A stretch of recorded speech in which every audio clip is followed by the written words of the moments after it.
Assalamualaikum warahmatullahi wabarakatuh. Nama saya Pratiwi Nurnaningrum, NIM 1931342 kelas Penjaskesrek angkatan 19.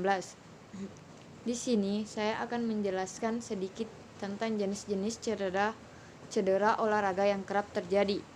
Pertama, cedera otot pergelangan kaki. Pergelangan kaki yang tergilir atau cedera adalah salah satu kejadian yang paling banyak ditemui dalam olahraga. Biasanya hal ini disebabkan oleh perenggangan berlebihan atau robekan pada urat pita jaringan yang menghubungkan satu tulang dengan tulang lainnya, yaitu tendon atau jaringan yang menghubungkan otot dengan tulang.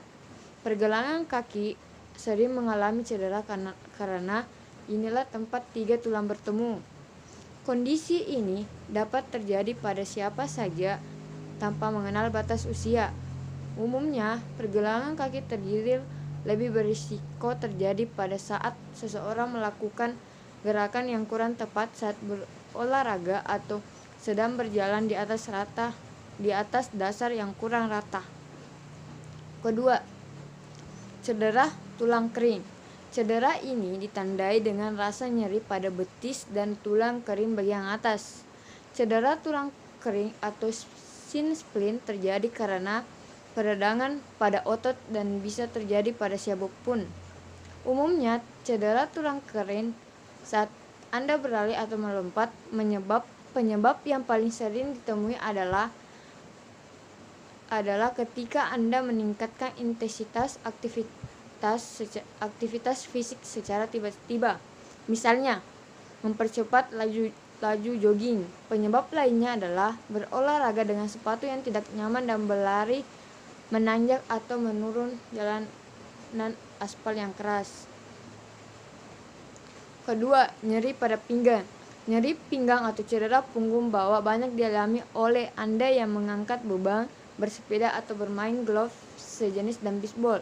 Biasanya rasa nyeri akan muncul di bagian pinggang atau punggung bawah. Nyeri ini bisa disebabkan oleh hal seperti saraf terjepit, tendon atau otot sobek, dan herniat disk. Keempat, cedera pada bahu.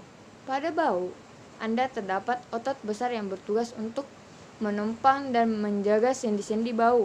Maka bahu adalah bagian yang rawan cedera apabila Anda melakukan olahraga seperti berenang, push up, bulu tangkis, atau bisbol, di mana sendi bahu menjadi tumpuan pergerakan lengan Anda. Pergerakan sendi bahu yang berulang-ulang secara intens akan menyebabkan otot-otot bahu kelelahan dan membengkak atau sobek.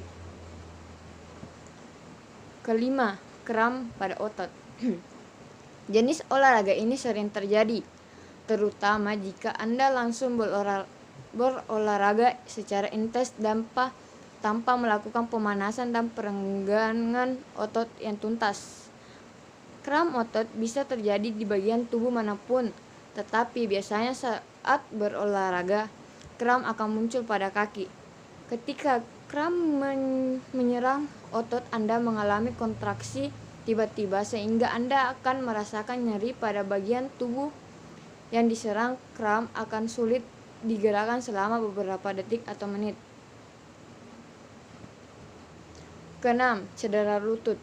Cedera lutut sering terjadi pada atlet lari, sepak bola, basket, voli, dan olahraga cabang.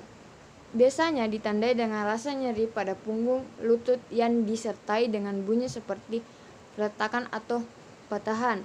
Jenis cedera olahraga ini bisa terjadi karena kecelakaan seperti jatuh dan terbentur, atau karena gerakan yang tidak lazim dan terlalu lama melakukan gerakan dengan lutut sebagai tumpuan.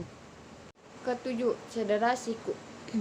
Bagi Anda yang sering berolahraga seperti bulu tangkis, tenis, golf, voli, atau angkat beban, berhati-hatilah supaya tidak mencederai siku Anda yang sering menjadi tumpuan.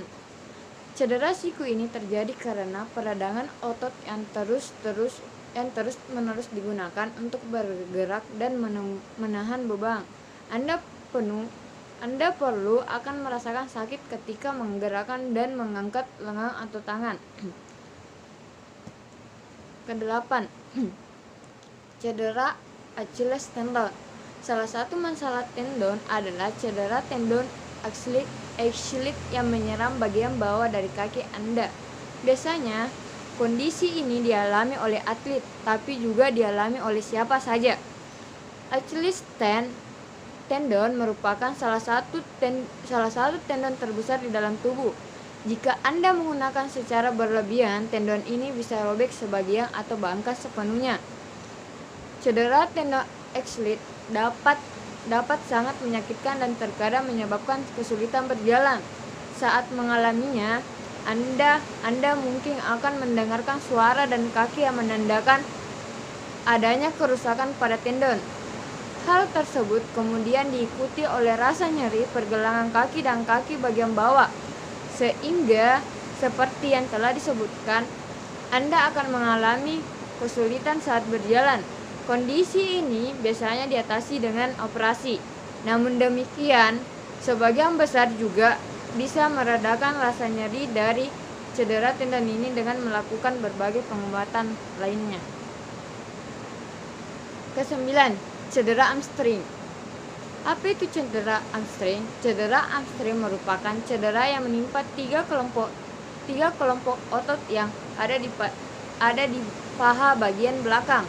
Otot ini tidak terlalu banyak digunakan saat seseorang berdiri atau berjalan. Otot hamstring akan sangat aktif ketika seseorang melakukan aktivitas yang menuntut seseorang membengkokkan tungkai kaki seperti berlari, melompat, dan memanjat. Dengan melakukan aktivitas, risiko cedera hamstring semakin tinggi.